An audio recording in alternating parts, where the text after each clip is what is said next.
कौन नाम धोइले बाड़ा सरे दिन के छोटी चुकी में बाला गोली डंडा खेलत रहनी यही से हमार गुलिया लोग नाम लो दिया अच्छा जाट बाबू रो मत हम खोजवावतनी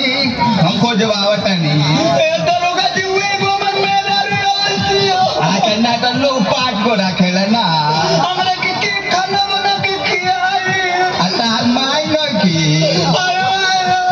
तो खाना नहीं बनाया के बाबे संगे संगे घूमे नहीं जाओ अच्छा ये बात है जब डूब बाबू रो मत हम पाटा लगा देता नहीं हमर कपड़ों के पीछे अबे ठीक लिखा हो भाई जानते नहीं हट होने हट लोटा में के पानी लिया के पी आए अरे माई के दरबार में आइल बाड़ो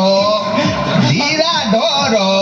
माई तो ये भेंट करा दिए कहाँ ला कोई बाड़ो ए दरोगा जी हमरा के सुबह की जगह आई देखा हमार बुढ़ारी अवस्था आ गई बाबे अपना सिपाही सोचे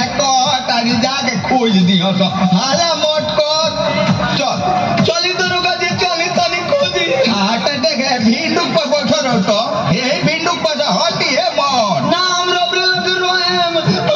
हमार कपार खोई बका ओए दरोगा जी हमर खोज दिन में दरोगा के उए गोरलियो अच्छा ठीक भाई ये गोरा लड़किया तो हम खोजवा देता नहीं हाला मोट कर हमार कपार का चोली तो खा भलो ना कान दरोगा जी हमर खोज दिन में ये हमारे एक साल के बाद रिटायरमेंट ही बाबे राजुए मुआ दे बका ना ये दरोगा जी कोई रावरे मेरा भुला जाता ना रोएम अच्छा हम रो में हराल खती ओए दरोगा जी अच्छा बड़ी प्यार करे लो मेरा रुसना बहुत प्यार करेली अच्छा जाए बाबू हम चुप रहे भिंडुक पर बैठो हम खोजवा के सिपाही सन से बोलवा वटानी ठीक बा दरोगा जी हाँ ठीक बा जा आम बाबू बैठ अरे मोटरो अरे चुप ना रे चुप रहो जी बैठ कहत ने देहिया छोड़ते नहीं तो